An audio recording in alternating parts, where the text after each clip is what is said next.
It's bottles out and bottoms up tonight. Gonna shake that thing. So we're doing a video on erogenous, and not the ones you think are the typical ones. Like as Steve said, he only has. I'm a guy. I only have one. Yeah. So we're going to teach him a little bit more about what actually else there is on the body. Okay. So first of all, I was out with a group of women the other night, and the one thing that we were talking about is little hot spots. Talking about the A spot. Now, what's the A spot? I don't know what it actually stands for, but it is supposedly 1 inch up from the G spot, that area, but it's just a little further up from where the do that again, Steve. Demonstrate for our guests. No, it's 2 actually, but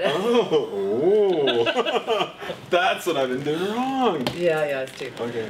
Anyway, so that is something. I have long fingers. Well, at least you know where it is, thank God, right? Yes, okay. yes. Another one is blindfolded. Just blindfold somebody. That you know what? is blindfold amazing. And put headphones in. Find a real. No, I'm serious. You put headphones, especially in your. It's a matter. It's sensory deprivation. The more senses you can deprive them of, the less that they have. I've never done the headphones. It's play Erotic City or something like that by Prince. Almost any Prince. But you can literally touch them anywhere, and their senses are just heightened. Because you've deprived them of 2 senses now.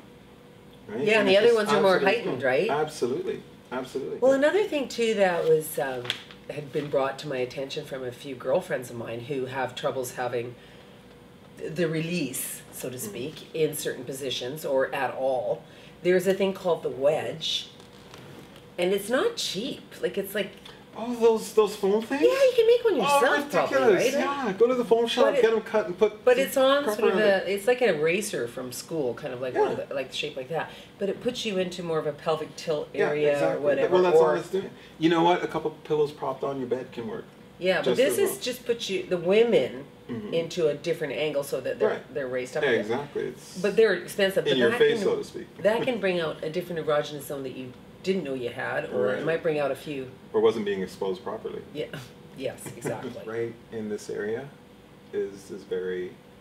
Now, what about inside your ear? Because I like inside my ear. Yeah, and I think that a lot of guys like the tongue inside their ear because. It's funny, the tongue is okay, but the finger isn't. Yeah, the finger's annoying. Yeah, it's like but the someone's tongue is going good. like that, right? Giving you a wet willy, and you're thing with me having my head shaved, especially when I've just shaved it. Oh my gosh, you could just touch it, stroke it, kiss it. Really, your head? Oh, absolutely, absolutely. Is that why so many guys are bald now?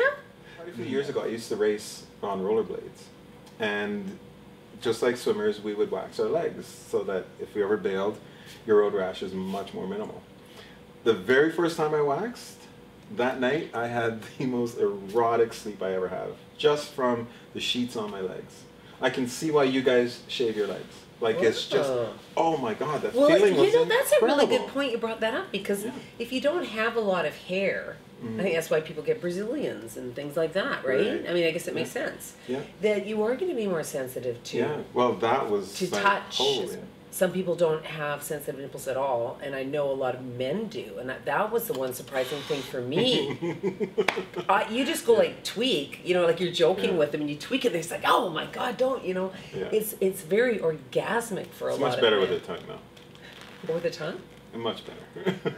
And that's what erogenous means. It's something that's a little bit different that makes you kind of go, whoa, what was that? And it kind of gets, it's like that prickly, your nipples stand up, your hair on your arms, everything stands up, right? And for you, dun, dun, dun, dun, right?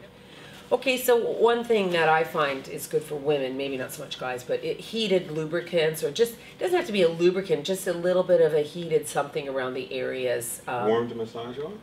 That's nice too. Yeah, anything like that, especially for women who have a tough time, they need a little bit more foreplay. What about wax? I haven't done the hot wax. It doesn't really, that kind of goes with the ice cubes. I'm not really into ice cubes either. I don't want to be cold. Oh, you want me heated up? Stand up you want me freezing? Cold. I don't get that. And the last but final thing that I think is so simple, but is the biggest thing to get your partner going, is kissing. And when you kiss them, it's not just a kiss on the lips. It's you bite their lips, you Gently. gently. Gently. But it's like, it's a lot more exploring than you would normally do. And there are some places you never ever bite. Ever. Yeah. Ever, ever. Don't do that. Okay? Unless they're paying you to do it. So anyway, thanks everyone. Thanks for writing in with all your emails. And let us know if you have any erogenous zones that we should Working all know. week, Take care. been working for a Bye-bye. drink.